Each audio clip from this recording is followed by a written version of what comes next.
Over northern Germany, March 23, 1943, at 28,000 feet, Oberleutnant Franz Stigler banked his fighter through scattered clouds, confident that nothing the Allied forces flew could outrun his machine.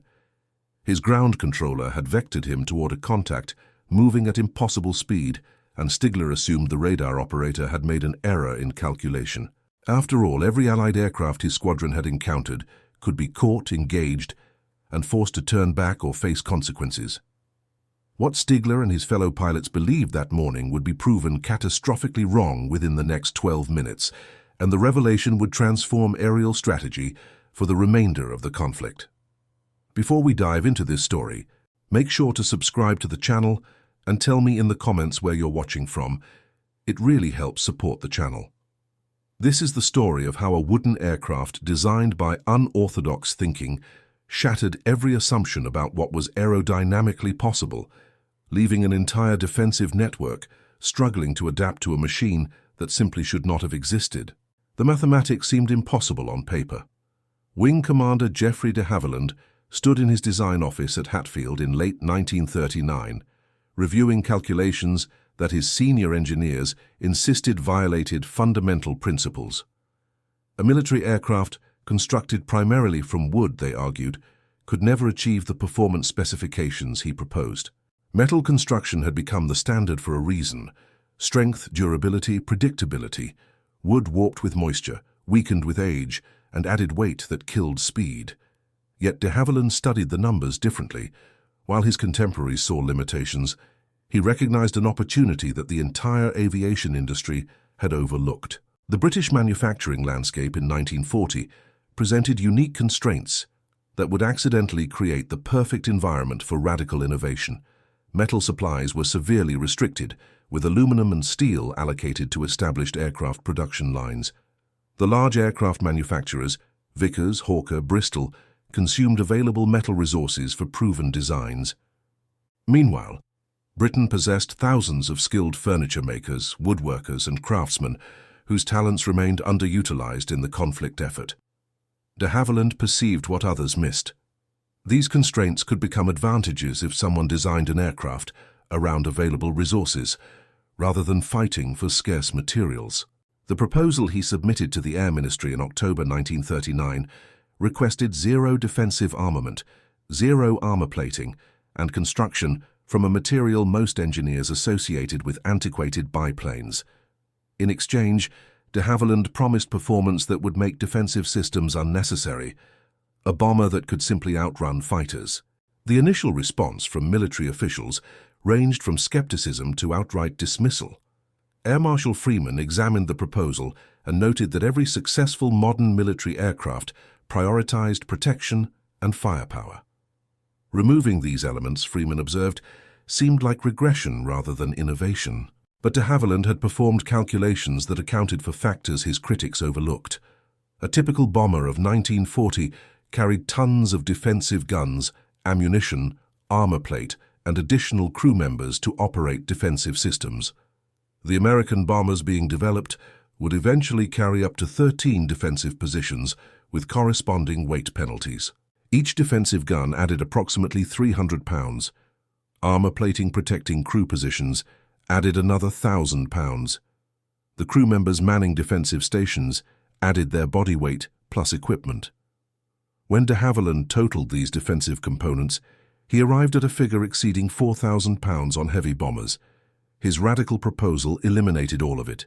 Instead of carrying weight for defense, his aircraft would invest that weight allowance in additional fuel capacity and more powerful engines. The engineering logic was elegant. If an aircraft could fly 50 miles per hour faster than any fighter, defensive guns became unnecessary. The enemy could not engage what it could not catch, and without the weight of defensive systems, achieving that speed differential became possible within existing engine technology. The skeptics presented reasonable objections. What happened when the aircraft sustained damage requiring reduced speed? What about mechanical failures that compromised performance? How would an unarmed bomber defend itself during takeoff and landing when speed advantages disappeared? De Havilland addressed each concern with the same response. Build the aircraft so reliable and so fast that these scenarios became statistically negligible. Make speed not just an advantage, but an absolute defense. Construction began in March 1940, using techniques that would have seemed bizarre to engineers trained in metal aircraft production. The fuselage consisted of layers of birch plywood separated by balsa wood cores, creating a sandwich structure stronger than solid wood, while remaining lighter than equivalent metal construction. Ecuadorian balsa provided the core material, a wood so light it weighed merely 7 pounds per cubic foot compared to birch's 43 pounds. Yet when assembled in the sandwich configuration, with adhesives developed specifically for this application, the structure achieved strength-to-weight ratios exceeding aluminum alloys of that era. The manufacturing process resembled furniture construction more than aircraft production. Craftsmen shaped wooden formers and stringers, then applied plywood sheets that had been carefully selected for grain orientation. Each layer bonded to the next, using casein adhesive derived from milk protein, then cured under heat and pressure. The resulting structure possessed unexpected properties. It absorbed vibration better than metal, provided superior insulation against cold at high altitude, and exhibited damage tolerance that surprised even de Havilland's team. Small arms projectiles that would tear through aluminum skin often passed through wooden structures, leaving clean holes that barely affected structural integrity. The first prototype emerged from the Salisbury Hall facility in November 1940, painted in a yellow training scheme that made it resemble a civilian aircraft more than a military machine. Test pilot Jeffrey de Havilland Jr. climbed into the cockpit on the 25th of that month, advanced the throttles on 2 Rolls-Royce Merlin engines, and lifted off for a maiden flight that would validate or destroy his father's radical theory. What happened during that initial flight exceeded even de Havilland Sr.'s optimistic projections. The aircraft accelerated with authority that caught the test pilot off guard. Climbing to altitude revealed handling characteristics unlike any bomber Jeffrey Jr. had flown. Responsive, stable, yet possessing the agility of a fighter.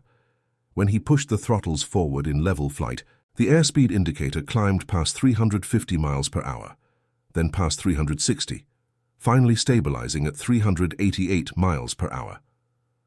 At that moment, Jeffrey Jr. was piloting the fastest operational military aircraft in the world, and he was sitting in what was officially classified as a bomber. The performance data transmitted back to engineers produced reactions ranging from elation to disbelief. The aircraft they had constructed from wood and glue could outrun the fastest German fighters by margins exceeding 40 miles per hour. It could reach altitudes where interceptors struggled to operate, and it had achieved this while carrying a theoretical bomb load of 2,000 pounds across a range exceeding 1,500 miles. The numbers invalidated conventional wisdom so thoroughly that Air Ministry officials initially questioned whether the instruments had malfunctioned. Production authorization came through in January 1941. Though skepticism persisted within military planning circles, critics argued that wooden construction would never scale to mass production, that the performance advantages would disappear when military equipment was installed, that operational conditions would reveal fatal weaknesses. These concerns proved unfounded. By mid-1942, production facilities across Britain were producing Mosquitos at rates comparable to metal aircraft, employing craftsmen who would otherwise have contributed nothing to aviation manufacturing. The German military leadership first became aware of this unusual aircraft through intelligence reports that seemed contradictory. A British bomber had been observed over occupied France, traveling at speeds previously associated only with fighters. Initial assumptions suggested the reports confused a fighter conducting reconnaissance with an actual bomber. When reconnaissance photographs reached analysts in Berlin, confusion deepened. The aircraft in the images possessed twin engines and a bomber configuration, yet the performance data indicated fighter-like capabilities. General Oberst Hans Jeschonek, Chief of the General Staff, reviewed the intelligence summaries and noted that if the performance claims were accurate, Germany faced a serious problem. Existing defensive systems were designed to engage bombers traveling at speeds between 250 and 280 miles per hour. An aircraft traveling 40% faster would revolutionize strategic bombing. The first confirmed interception attempts occurred in February 1943 during daylight reconnaissance missions over Germany. Squadron leader Rupert Oakley piloted one of these missions, conducting photographic reconnaissance of industrial facilities in the Ruhr Valley. His navigator, Flight Lieutenant Robert Bates, occupied the position behind him in the streamlined cockpit, monitoring instruments and managing the cameras that justified their presence over heavily defended territory. Ground controllers detected Oakley's aircraft on radar at approximately 1000 hours, tracking an unidentified contact moving at what operators initially recorded as an erroneous speed. The duty officer, Hauptmann Dieter Klein, observed the radar track and assumed equipment malfunction. No bomber traveled at 390 miles per hour. He ordered a second radar installation to confirm the reading. When the backup system reported identical speed calculations, Klein authorized fighter interception, vectoring two of his fastest machines toward the contact.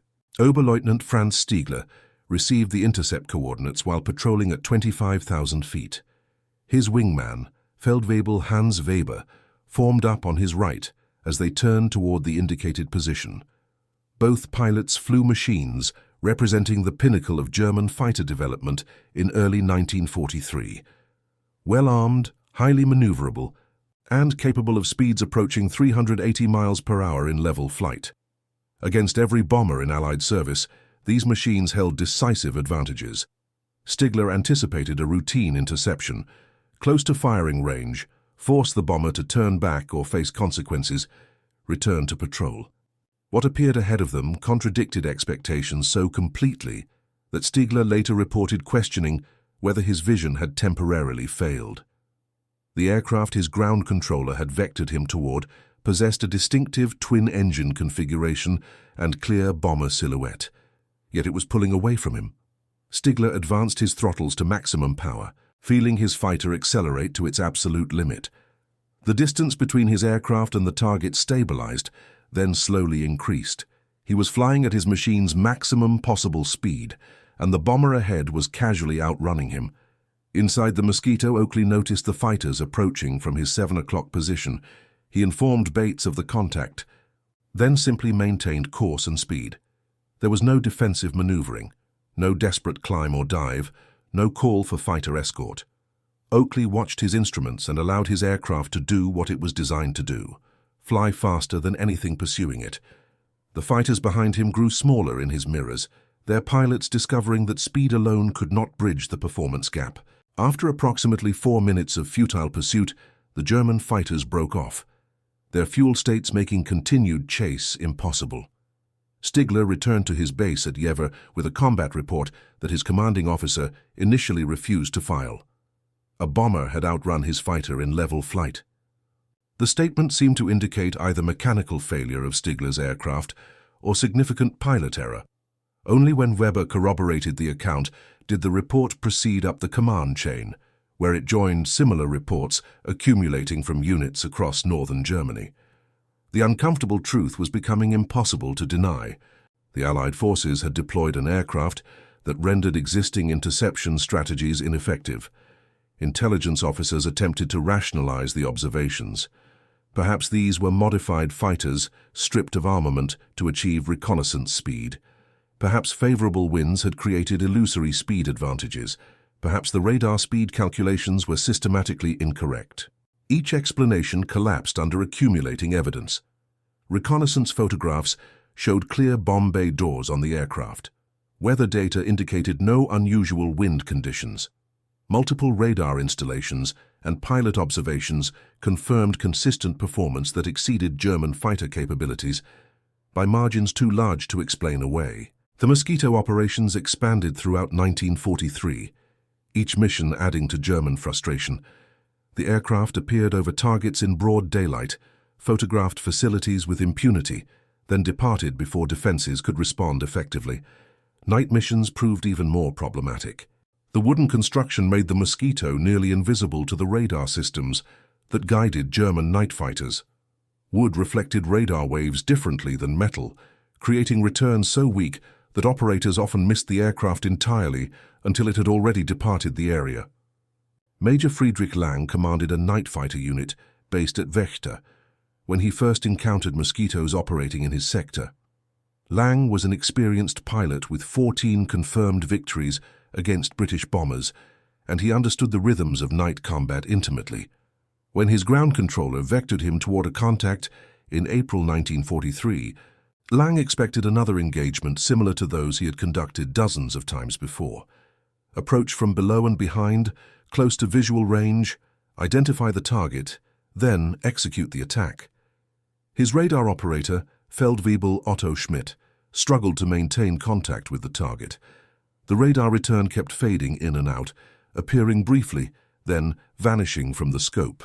Schmidt adjusted his equipment settings, suspecting malfunction. When the target appeared visually against scattered clouds, both Lang and Schmidt were shocked by what they observed.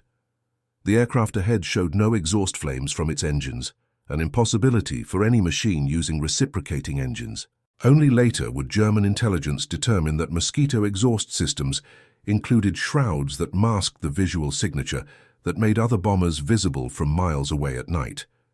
Lang advanced his throttles and began pursuit, but the familiar sequence of closing distance never materialized. Instead, the target maintained its lead, occasionally seeming to pull slightly away, despite Lang pushing his aircraft to maximum sustainable power. Schmidt lost radar contact entirely, leaving Lang flying on visual reference alone. He followed for approximately 7 minutes before fuel considerations forced him to break off pursuit, returning to base with another report that would trouble his commanding officers. The psychological impact of these encounters rippled through German fighter units. Pilots who had grown accustomed to engaging bombers that flew in predictable formations at known speeds suddenly faced an opponent that violated established patterns. The Mosquito appeared without warning, operated without escort, and departed before interception could be coordinated.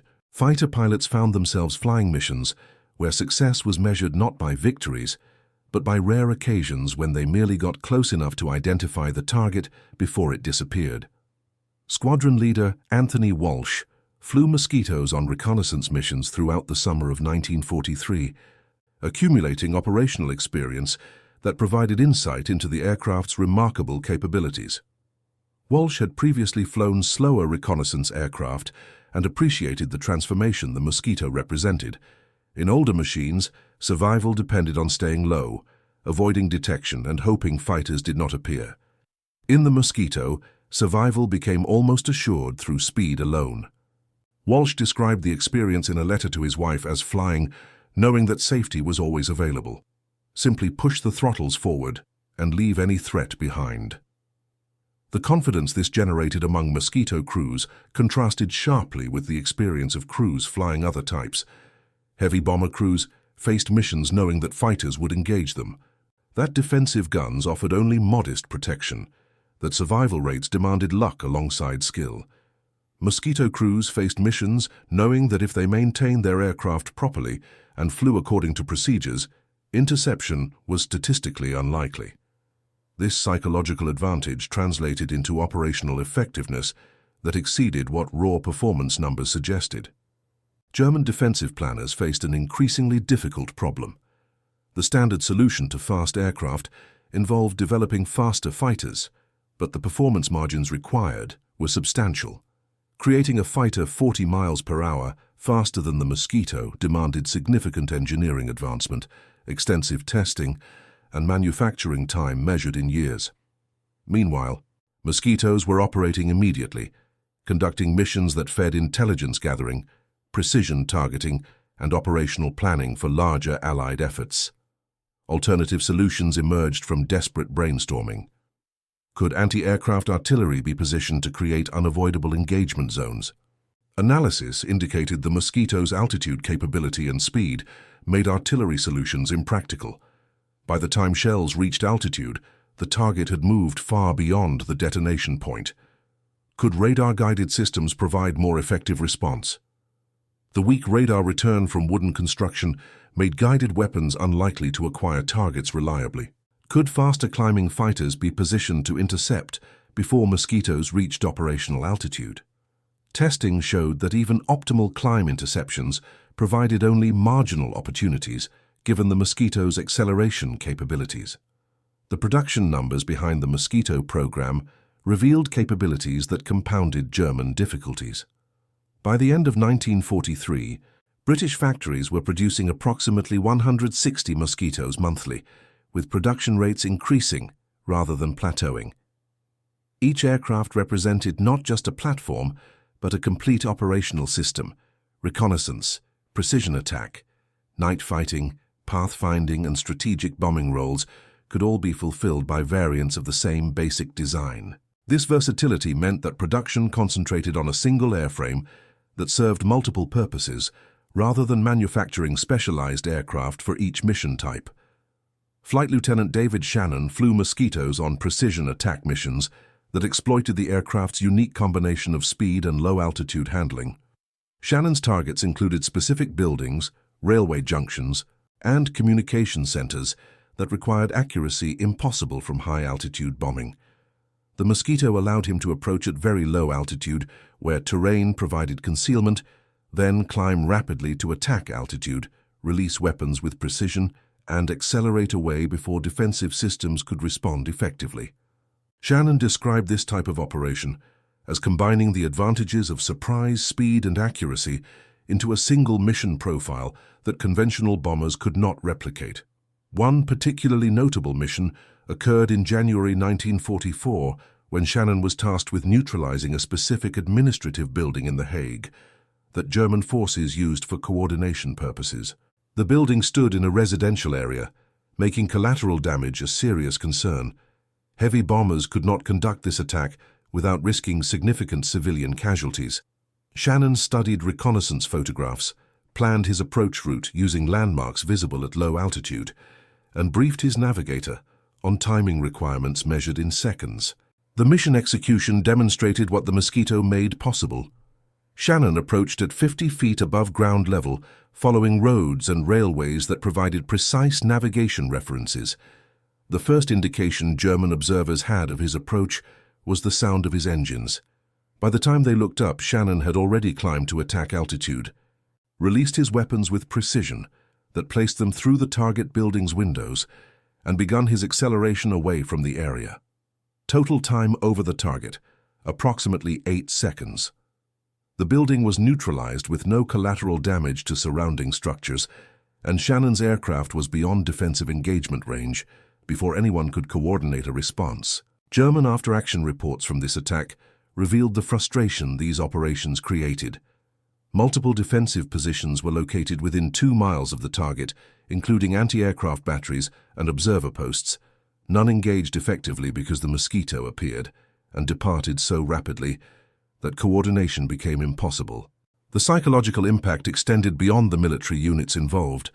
Civilian witnesses reported seeing a twin-engine aircraft fly past at rooftop level, then watch the target building explode moments later, all before anyone could sound warnings or initiate defensive measures. The evolution of Mosquito variants throughout 1944 demonstrated how a sound basic design could be adapted to emerging requirements. Night fighter versions carried radar and were equipped to hunt German bombers, turning the tables on units that had previously operated with impunity. These versions achieved success rates that shocked their opponents. German bomber crews found themselves hunted by an aircraft they could neither see nor hear until weapons were released. The wooden construction that made the Mosquito nearly invisible to enemy radar also made it exceptionally quiet in flight, allowing it to approach targets with minimal acoustic warning. Oberfeldwebel Karl Fischer flew as radar operator in a German bomber unit throughout late 1944, experiencing the transition from hunter to hunted that defined this period. Fischer had previously flown defensive missions against Allied heavy bombers, operations where his crew enjoyed significant advantages in speed and armament. Beginning in autumn 1944, Fischer's missions became exercises in tension, as reports circulated about British night fighters that appeared without warning and departed before defensive gunners could respond. During one mission in November, Fischer detected what he assumed was another German aircraft on his radar. The return was weak and inconsistent, appearing more like equipment malfunction than an actual contact. His pilot maintained course until tracer fire from below indicated they were under attack. The mosquito that had stalked them broke away before Fisher could even acquire it visually, leaving his crew shaken and questioning whether survival was becoming more dependent on luck than skill. The strategic impact of the Mosquito program extended beyond individual missions to affect broader operational planning.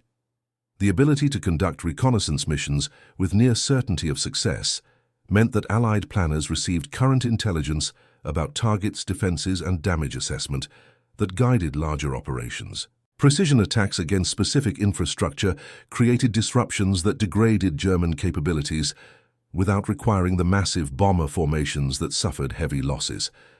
The psychological effect on German forces created an environment where air superiority became assumed rather than contested, with implications for ground operations and strategic decision-making. Production statistics illustrated the industrial commitment behind the program. By 1945, over 7,000 Mosquitoes had been manufactured across facilities in Britain, Canada, and Australia. This production occurred without reducing output of other essential aircraft types because Mosquito manufacturing utilized resources and workforce capacity that metal aircraft could not access.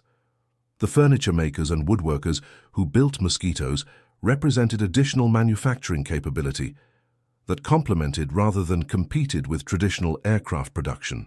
This meant the Allied forces effectively expanded their total aviation production capacity by designing an aircraft around underutilized resources. Wing Commander James McCann commanded a Mosquito squadron during the final year of the conflict, overseeing operations that demonstrated the full maturity of tactics developed around the aircraft's capabilities. McCann's squadron conducted missions ranging from reconnaissance to precision attack to night fighting, often conducting multiple mission types in a single operational period. This flexibility, McCann noted, created planning advantages for higher command. Mosquito squadrons could be retasked rapidly as priorities shifted, while conventional bomber units required extensive preparation for mission changes. McCann particularly valued the low loss rates his squadron experienced. During a 6-month operational period from January through June 1945, his unit of 18 aircraft flew 473 sorties, with only 2 aircraft losses to all causes, including mechanical failure and weather. This represented a loss rate of approximately 0.4%, compared to loss rates for heavy bombers that often exceeded 4% per mission during intense operational periods. The difference was stark. Crews who flew heavy bombers calculated their survival odds across a tour of operations and considered themselves fortunate to complete required missions without loss. Mosquito crews reasonably expected to complete not just one tour but multiple tours with minimal statistical risk. The human impact of these statistics manifested in crew morale and operational effectiveness. Flying Officer Robert Taylor served as navigator in McCann's squadron, participating in 87 operational missions during his tour. Taylor wrote in his journal that the confidence generated by flying an aircraft so clearly superior to anything opponents could field created a versatility that carried over into mission planning and execution. Crews approached operations knowing that success depended primarily on their skill rather than luck, and this certainty enabled precision and initiative that less survivable aircraft discouraged. German defensive commanders recognized by mid-1945 that no effective counter to the Mosquito had emerged. Several attempted solutions had been tested. Faster fighter variants provided marginal improvement, but could not eliminate the Mosquito's advantages. Improved radar systems helped with detection but did not solve the interception problem.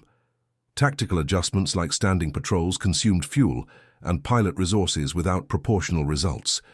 General Major Dietrich Peltz, who commanded bomber forces during the later period, noted in post-conflict interviews that the Mosquito represented a fundamental mismatch between British innovation and German defensive capabilities. The aircraft exploited gaps in German technological development while simultaneously denying opportunities for effective response. The economic analysis of the Mosquito program revealed efficiency that compounded its operational advantages. The total cost to produce a single Mosquito was approximately £13,000, compared to roughly £50,000 for a heavy bomber like the Lancaster. The Mosquito carried less bomb load than the Lancaster, £2,000 versus £14,000, but could conduct missions the Lancaster could not survive, operated with a crew of 2 rather than 7, and suffered loss rates that were fractional by comparison. When analysts calculated effectiveness in terms of cost per successfully completed mission, the Mosquito demonstrated exceptional return on investment. This economic efficiency extended to operational costs beyond initial production. A Mosquito required approximately 30 hours of maintenance per flying hour, compared to 60 hours for heavy bombers. Fuel consumption was substantially lower, approximately 180 gallons per hour, compared to over 300 for 4-engine bombers. The smaller crew size reduced training costs and personnel requirements. Parts availability was simpler, because many components came from furniture industry suppliers, rather than specialized aviation manufacturers. The cumulative effect was an aircraft that cost less to build, less to operate, and required less industrial infrastructure to maintain. Squadron leader Patricia Wells served in operational planning roles where she analyzed effectiveness metrics across aircraft types. Wells noted that decision-makers often focused on payload capacity and raw numbers, how many tons of ordnance could be delivered, while overlooking success rates and operational costs. When Wells produced analysis that included these factors, the Mosquito's advantages became overwhelming. A formation of heavy bombers might deliver 10 times the ordnance of equivalent Mosquito numbers, but if the heavy bombers suffered 20% losses, while Mosquitoes suffered 1% losses, the effective delivery calculation changed dramatically. Add the cost differences and crew casualty implications, and Wells concluded that Mosquito operations provided effectiveness that exceeded what payload figures suggested. The technical evolution of the Mosquito throughout its operational life demonstrated how a fundamentally sound design could be continuously improved.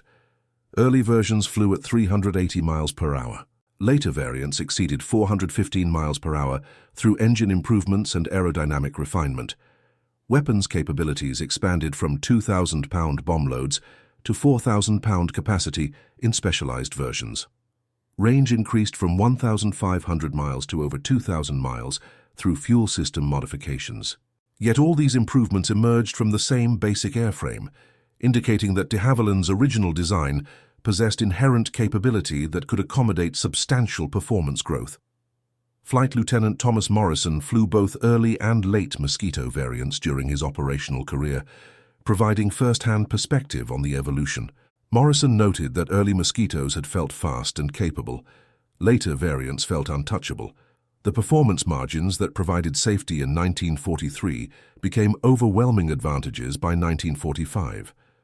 Morrison described one mission in March 1945, where he deliberately allowed a German fighter to close to visual identification range to confirm aircraft type, then accelerated away with such authority that the pursuing fighter shrank to invisibility within 30 seconds. The psychological effect of this demonstration, Morrison observed, likely exceeded its tactical significance. The German pilot would return to base with yet another report, confirming that the Mosquito remained unbeatable. The post-conflict analysis of Mosquito operations produced insights that influenced aviation development for decades. The program demonstrated that unconventional materials could achieve performance exceeding traditional approaches when design philosophy focused on strengths rather than fighting constraints. It showed that defensive armament was not universally necessary if speed provided absolute protection. It proved that specialized tools optimized for specific missions could provide effectiveness exceeding generalized platforms. These lessons informed subsequent aircraft development, though the specific combination of factors that made the Mosquito possible, available workforce, material constraints, performance requirements, never precisely repeated. Oberst Johannes Steinhoff, who commanded fighter units facing Mosquitoes throughout the conflict, provided perspective during post-conflict interviews that acknowledged the comprehensive nature of the challenge the aircraft represented. Steinhoff noted that his units had adapted to every other threat they faced, developing tactics against heavy bomber formations, creating night fighting techniques, adjusting to escort fighter presence. The Mosquito alone remained unsolved. Every attempted solution either failed outright or provided only marginal improvement. Steinhoff described the experience as facing an opponent who had fundamentally changed the game rules. rendering previous expertise and experience insufficient. The human stories behind the statistics revealed what the Mosquito meant to crews who flew it. Navigator Flight Sergeant Michael Patterson completed 74 operational missions in Mosquitos between June 1943 and April 1945. Patterson survived the conflict and lived to age 92, passing away in 2015. In interviews conducted during his later years, Patterson reflected on what flying the Mosquito had meant to him. He described climbing into the aircraft before missions with confidence rather than fear, knowing that his survival depended primarily on equipment reliability and crew skill rather than chance. This certainty, Patterson noted, was a gift that crews in other aircraft types did not receive. They flew knowing their fate might be determined by factors beyond their control. The legacy of the Mosquito program extended into post-conflict aviation in both direct and indirect ways. Several air forces continued operating Mosquitos for years after conflict's end, valuing the capabilities that remained relevant. The design philosophy influenced subsequent aircraft development, encouraging engineers to question conventional assumptions and consider radical alternatives. The manufacturing techniques developed for wooden construction found applications in civilian aviation and other industries. More broadly, the Mosquito demonstrated that innovation often comes from questioning fundamental assumptions rather than incrementally improving existing approaches. Group Captain Leonard Cheshire, who commanded bomber operations and flew multiple aircraft types during the conflict, offered perspective that captured the Mosquito's significance. Cheshire noted that most military aircraft represented incremental advancement. They were faster, or carried more weapons, or flew higher than previous designs, but they operated within established conceptual frameworks. The Mosquito, Cheshire observed, represented a different category of innovation. It challenged the basic assumptions about what military aircraft should be, then proved that unconventional thinking could produce capabilities that conventional approaches could not match.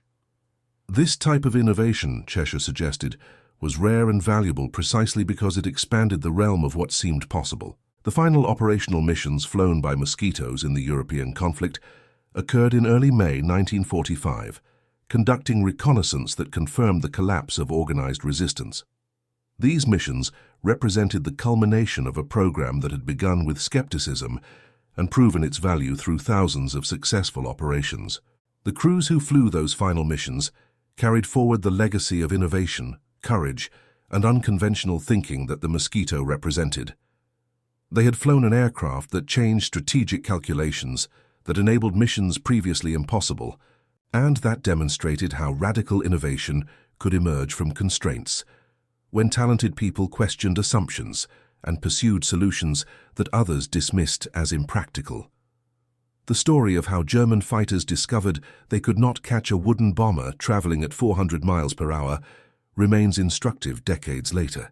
It illustrates that advantage comes not just from superior resources, but from creative application of available capabilities. It demonstrates that conventional wisdom deserves questioning, especially when constraints force reconsideration of accepted approaches. It shows that psychological impact can equal or exceed material advantage. The knowledge that an opponent possesses uncatchable aircraft affects decision-making and morale beyond the direct tactical implications. And that concludes our story. If you made it this far, please share your thoughts in the comments. What part of this historical account surprised you most? Don't forget to subscribe for more untold stories from World War II, and check out the video on screen for another incredible tale from history. Until next time.